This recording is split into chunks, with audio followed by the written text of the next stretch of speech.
विद्या warriors में आप लोगों का स्वागत है। आज हिंदी व्याकरण में समास का प्रैक्टिस सेट लेकर के आया हूँ। इस सेट में कुल 20 प्रश्न हैं। वह 20 प्रश्न को इस तरह से व्याख्यायित करके पढ़ाऊँगा कि आप पूरा समास पढ़ डालेंगे। समझ लीजिए, एक प्रकार से पूरे समास की तैयारी अच्छी तरह से हो जाएगी। तो अब हम शुरू करते हैं और आप वीडियो अंत तक देखें ताकि आपकी जो तैयारी है वह अच्छी तरह से हो सके। शुरू करते हैं। चरण कमल में समास है, माने हमको विचार करना है कि चरण कमल में कौन सा समास है। तो चरण कमल का अगर हम विग्रह करें तो समझ में आता है कि कमलवत चरण, यानी कमल जैसा चरण। यहाँ चरण और कमल दोनों विशेषण है, यानी यहाँ रूपक कर्मधारय है। तो कुल मिला करके हमको कर्मधारय में केवल जाना है। ठीक, तो यह कर्मधारय समास हुआ। तो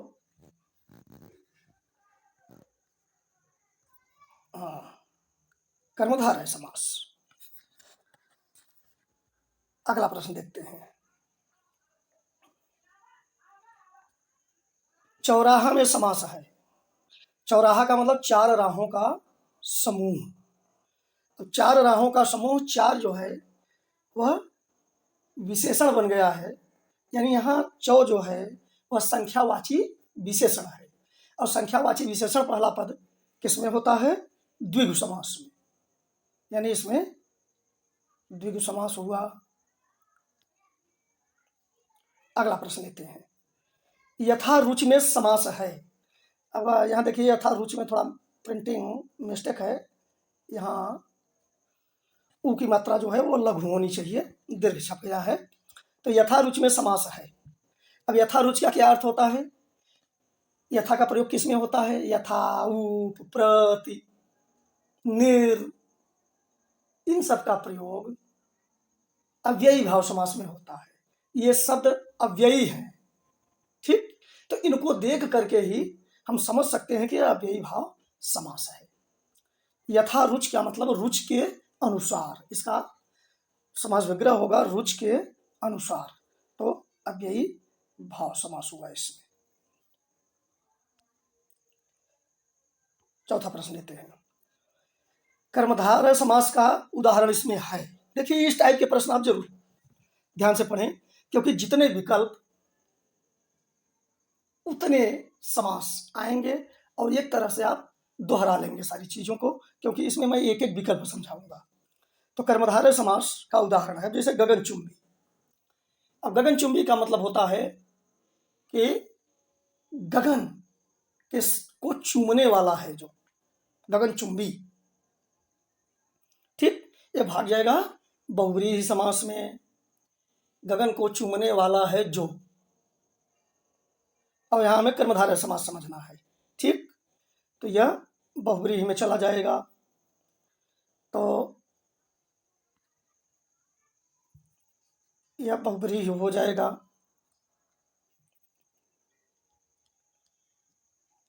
बहुव्रीहि। ठीक, अब पाठशाला। पाठशाला का क्या मतलब हुआ? पाठ का लिए शाला। अब के लिए किस में आएगा? तत्पुरुष समास में। तो यह तत्पुरुष समास हुआ। एक एक आप समझते चलिए, कई शब्द आपके तैयार हो जाएंगे। तत्पुरुष समास हुआ। श्वेत पत्र। श्वेत है जो पत्र, श्वेत मतलब सफेद। ठीक, श्वेत है जो पत्र, श्वेत पत्र। और एक है नीलकंठ। अब इसमें से हमें जाना है कि कौन सा कर्मधारय समास का उदाहरण है। अगर हम देखें यहां तो नीलकंठ में भी कर्मधारय और श्वेत पत्र में भी कर्मधारय बताया जा सकता है। पहले हम नीलकंठ पर ही विचार कर लेते हैं। तो नीलकंठ का मतलब होता है नीला है जो कंठ। लेकिन इसकी व्याख्या, इसका विग्रह इस प्रकार भी किया जा सकता है, नीला है कंठ जिसका। देखिए, वीडियो में मैं इन सारे भ्रमों को दूर कर दिया हूं। आप वह कर्मधारय है या बहुव्रीहि समास, ये आपके विग्रह करने की क्षमता जो है के दृष्टिकोण पर निर्भर करता है। हमने बताया था कि इन प्रश्नों में वो कर्मधारय और बहुव्रीहि में से एक ही उदाहरण देंगे, एक ही विकल्प में देंगे, और अगर दोनों दे दिए तो बहुव्रीहि को महत्व दे दीजिए। तो यहाँ हम नीलकंठ को बहुव्रीहि मान लेंगे और श्वेत पत्र को हम कर्मधारय मानकर आगे बढ़ेंगे, ठीक। और यहाँ हम इसे बहुव्रीहि कह सकते हैं, बहुव्रीहि मानेंगे, बहुव्रीहि समास। आगे बढ़ते हैं। 5वां प्रश्न, किस समास में प्रथम पद प्रधान होता है? ये वीडियो में अच्छी तरह से आप लोगों को समझाया हूं कि अव्ययी भाव में प्रथम पद समान होता है, माने प्रथम पद, अव्ययी भाव में प्रथम पद प्रधान होता है, तत्पुरुष में द्वितीय पद यानी उत्तर पद प्रधान होता है, और तृतीय के ही रूप हैं कर्मधारय और, माने तत्पुरुष के ही रूप हैं कर्मधारय और द्विग। तो इन सब में भी तत्पुरुष का ही लक्षण रहेगा। अब आया द्वंद्व, तो द्वंद्व में दोनों प्रधान हो जाते हैं, माने पहले वाले में अव्ययी भाव में प्रथम पद प्रधान, तत्पुरुष वाले में उत्तर पद प्रधान, और द्वंद्व में दोनों पद प्रधान, और बहुव्रीहि में कोई पद प्रधान नहीं। तो यहाँ पूछ रहा है किस समास में प्रथम पद प्रधान होता है? तो अव्ययी भाव समास में, ठीक। अगला प्रश्न, किस समास में दूसरा पद प्रधान होता है? तो बताया कि अव्ययी भाव समास में प्रथम पद प्रधान और तत्पुरुष समास में दूसरा पद प्रधान होता है। यहाँ देखिए कर्मधारय भी उदाहरण में यहाँ विकल्प में छप गया है, तो आप दोनों को सही कर सकते हैं। यहाँ ये को हम यह मान के चलते हैं कि गलत विकल्प के रूप में दे दिया गया, या आप दोनों को सही कर लेंगे क्योंकि तत्पुरुष का ही एक भेद कर्मधारय भी है, ठीक है। ऐसा प्रिंटिंग मिस्टेक से हो गया है, तो आप समझते रहें। आगे बढ़ते हैं। किस समास में कोई पद प्रधान नहीं होता? तो बहुव्रीहि समास में अभी बताया ना कि कोई पद प्रधान नहीं होता, इसमें अन्य पद प्रधान होता है। अगला प्रश्न, किस समास में दोनों पद प्रधान होते हैं? द्वंद्व समास में। देखिए यहाँ द्वंद्व मिस्टेक हो गया है, प्रिंट मिस्टेक, यहाँ द और व संयुक्त रहेंगे, द्वंद्व समास, ठीक। आगे बढ़ते हैं। और भी बता दें, बहुव्रीहि में कोई पद प्रधान नहीं होता, तत्पुरुष में द्वितीय यानी उत्तर पद प्रधान होता है, और कर्मधारय में भी वही होता है जो तत्पुरुष है, ठीक है। चलते हैं आगे। किस समास में दूसरा पद प्रधान होता है? तत्पुरुष समास में, ठीक। जलमग्न में कौन सा समास है? जलमग्न का मतलब हुआ जल में मग्न, यानी यहां अधिकरण कारक है। यह तत्पुरुष समास का ही एक भेद है, ठीक। जो 6 भेद बताए गए हैं तत्पुरुष समास के, ठीक है। तो यानी जो कर्म तत्पुरुष, करण तत्पुरुष, संप्रदान तत्पुरुष, अपादान तत्पुरुष, ये सब है ना, संबंध तत्पुरुष और अधिकरण तत्पुरुष। तो जल में मग्न मतलब, जलमग्न का मतलब जल में डूबा हुआ, जल में मग्न। तो जल में मग्न, एक चीज आप ध्यान देना कि जब आप विग्रह करने लगे तो किसी शब्द का अर्थ बदल करके ना लिखें। जैसे जलमग्न समझाने के लिए मैं कह दिया कि जल में डूबा हुआ, लेकिन आप विग्रह में ऐसा कभी नहीं लिखेंगे, आप विग्रह में लिखेंगे जल में मग्न, ठीक। यह तत्पुरुष समास हुआ। 11वां प्रश्न, प्रतिदिन में कौन सा समास है? तो प्रति, यथा, उप, अधि, निर, दूर, ये सब उपसर्ग, ये अव्ययी शब्द हैं, जहां लग जाएं वो आप समझ लीजिए कि अव्ययी भाव समास है। तो प्रतिदिन का मतलब होता है प्रत्येक दिन, दिन दिन प्रति, ठीक, यानी दिन दिन। आपको विग्रह करना होगा तो संस्कृत में कहा जाता है प्रतिदिनम का दिनम दिनम प्रति, और यहां आप करेंगे दिन दिन, ये अव्ययी भाव समास हुआ, ठीक। अगला प्रश्न, धनुर्बाण में कौन सा समास है? अब धनुर्बाण का आप संधि विच्छेद अगर करेंगे तो यह हो जाएगा धनुष धनबाण। आप परेशान ना हो, संधि इसी तरह से होगा, ठीक है। अब धनुष में यहाँ हलंत लगा देंगे हम, दरअसल अब विसर्ग होता है, अब इसको और नहीं तोड़ेंगे तो हो जाएगा धनु धन बाण, ऐसे धनुर्बाण। तो धनुर्बाण यह अंतिम अवस्था, मतलब यह शुरू की अवस्था है, फिर यह। तो आप चाहें तो धनु धन बाण सीधे करके धनुर्बाण कर लीजिए। अब धनुर्बाण का मतलब हुआ धनुष और बाण। तो धनुष और बाण दोनों पद प्रधान हैं, और शब्द आया है संयोजक शब्द, तो ऐसा किसमें होता है? द्वंद्व समास में। फिर यहाँ देखिए मिस्टेक है, द्वंद्व समास। ठीक, आगे बढ़ते हैं।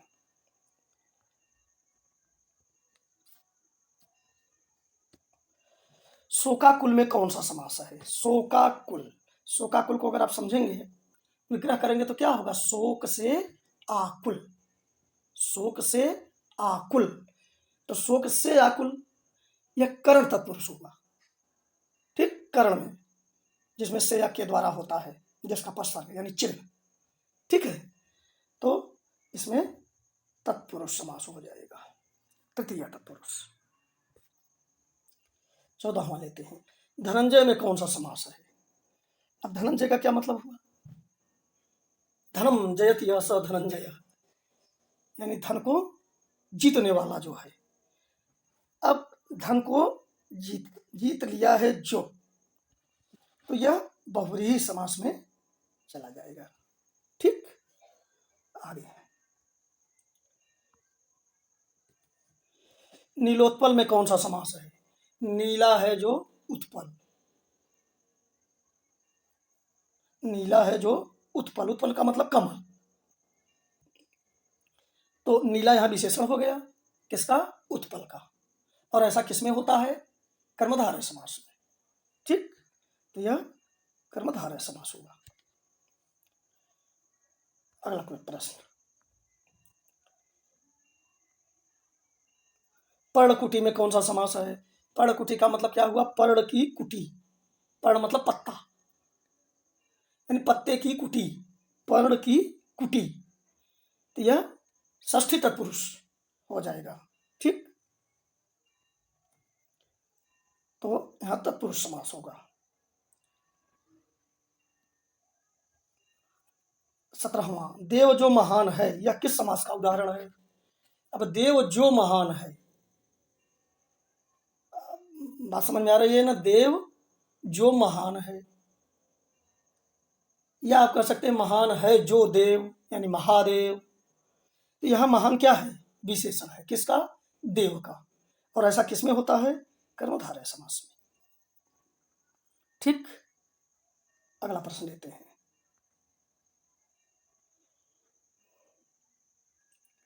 सतसई में समास है। सतसई का क्या मतलब होता है? सत माने 100, और सही माने सत का अर्थ 7 लेंगे बेटा, सत का अर्थ 7 लेंगे, तो यहां हो जाएगा 7 100 का समूह, सतसई। तो 700 का समूह का क्या मतलब हुआ? यही विग्रह होगा इसका, 700 का समूह। तो समूह किसमें बताएगा? द्विगु में।